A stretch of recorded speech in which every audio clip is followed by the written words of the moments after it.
Apakah keadilan sosial bagi seluruh rakyat Indonesia masih berlaku di kalangan masyarakat Indonesia? Ketidakadilan dalam penyaluran bantuan sosial di Indonesia pada tahun 2024 hingga awal tahun 2025 masih menjadi isu yang signifikan. Masalah ini mencakup ketidaktepatan sasaran, data yang tidak akurat, dan distribusi yang tidak merata. Dalam film dokumenter kali ini, kami akan mengangkat isu ketidakadilan yang diperoleh oleh rakyat Indonesia yang seharusnya mendapatkan bantuan sosial dari pemerintah. Salah satu masalah utama ketidaktepatan sasaran penerima bantuan sosial yaitu banyaknya pedagang yang terdampak secara ekonomi. Mereka tidak mendapatkan bantuan karena tidak terdaftar dalam data terpadu kesejahteraan sosial atau bisa kita sebut juga dengan DTKS. Menurut laporan Ombudsman Republik Indonesia, terdapat banyak penerima bantuan yang sebenarnya tidak memenuhi syarat, seperti data ganda atau penerima yang sudah meninggal.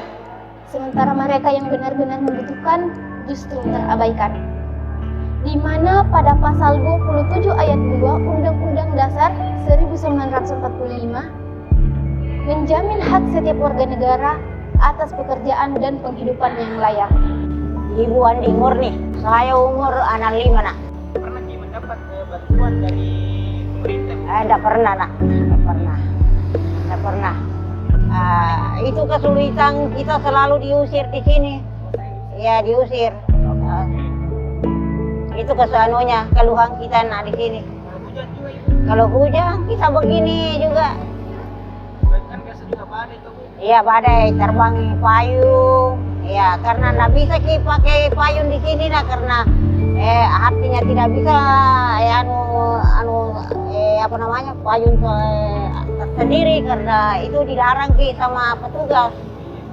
Sama-sama PP tadi. Iya. Ini mudah-mudahan kita disingkan sama petugas terus nggak diusir-usir Ki, itu harapan saya nak. Yang penting jangan diusir, disingkan mencari rezeki yang halal. Ibu Murni dan Bapak Sumardi adalah pasangan pedagang yang setiap harinya menjajakan sayuran dan kacang rebus di pinggir jalan. Kehidupan mereka bisa dibilang sederhana, namun penuh dengan perjuangan. Bapak Sumardi sendiri telah menggeluti dunia perdagangan sejak kecil, menjadikan beliau akrab dengan segala tantangan dan dinamika yang ada.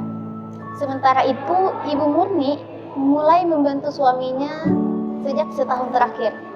Meski demikian, semangatnya untuk mendukung keluarga sangatlah besar.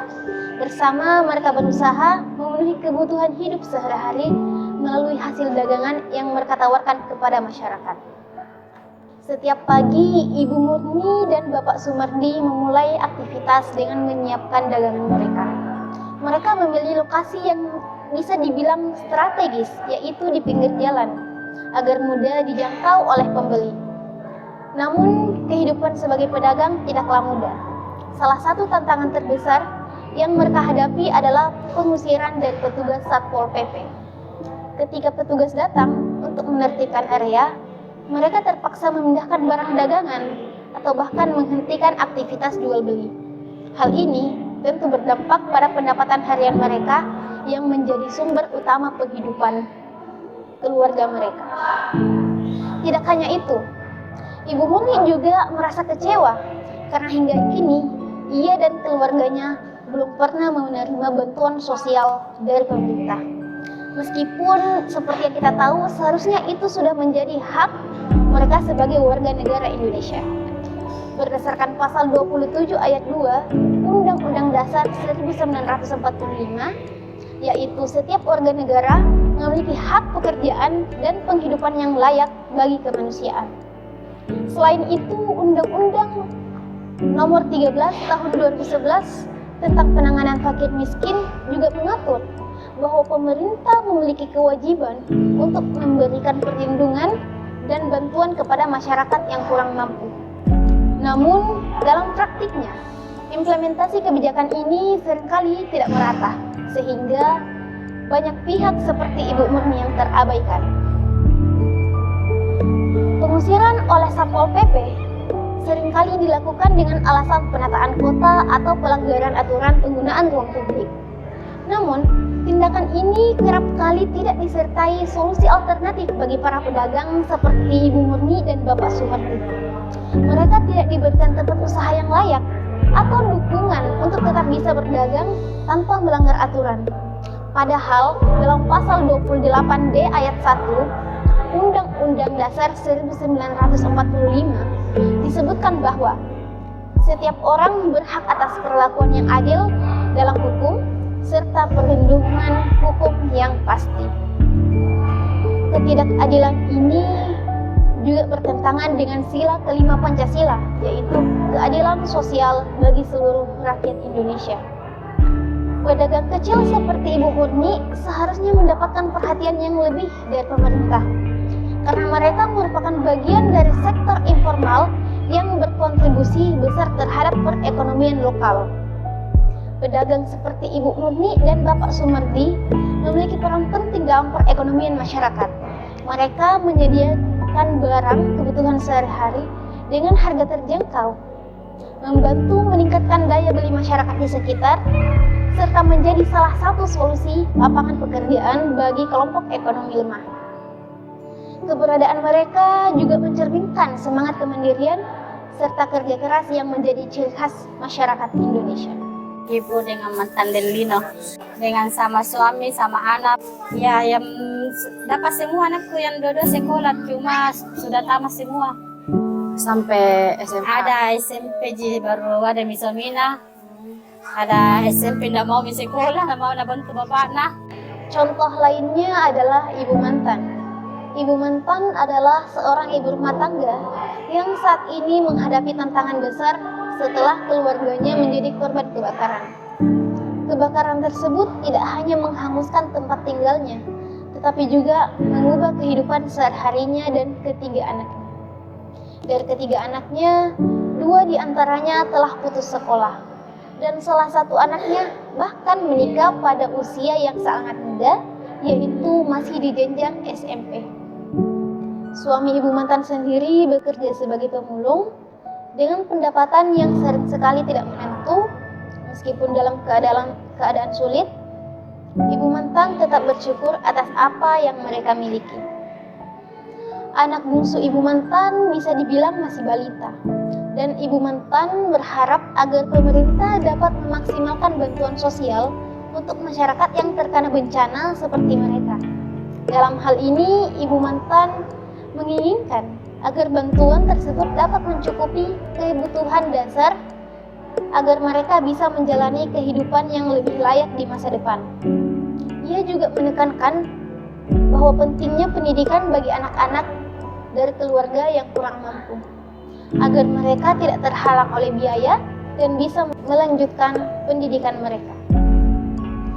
Dalam konteks hukum, Undang-Undang Republik Indonesia Nomor 13 Tahun 2011 tentang penanganan fakir miskin mengatur bahwa pemerintah memiliki tanggung jawab untuk memberikan perlindungan sosial kepada masyarakat yang terkena bencana.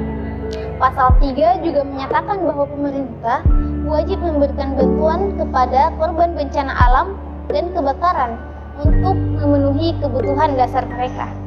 Selain itu, pasal 5 juga menegaskan bahwa bantuan sosial harus disalurkan secara tepat sasaran dan berkelanjutan, sehingga masyarakat yang terdampak dapat segera pulih dari kondisi tersebut. Ibu Mantan berharap bahwa pemerintah tidak hanya memberikan bantuan sesaat, tetapi juga memperhatikan pendidikan anak-anak dari keluarga yang kurang mampu. Dalam hal ini, Undang-Undang Nomor 20 Tahun 2003 tentang Sistem Pendidikan Nasional mengamanatkan bahwa setiap warga negara berhak mendapatkan pendidikan tanpa ada yang namanya diskriminasi.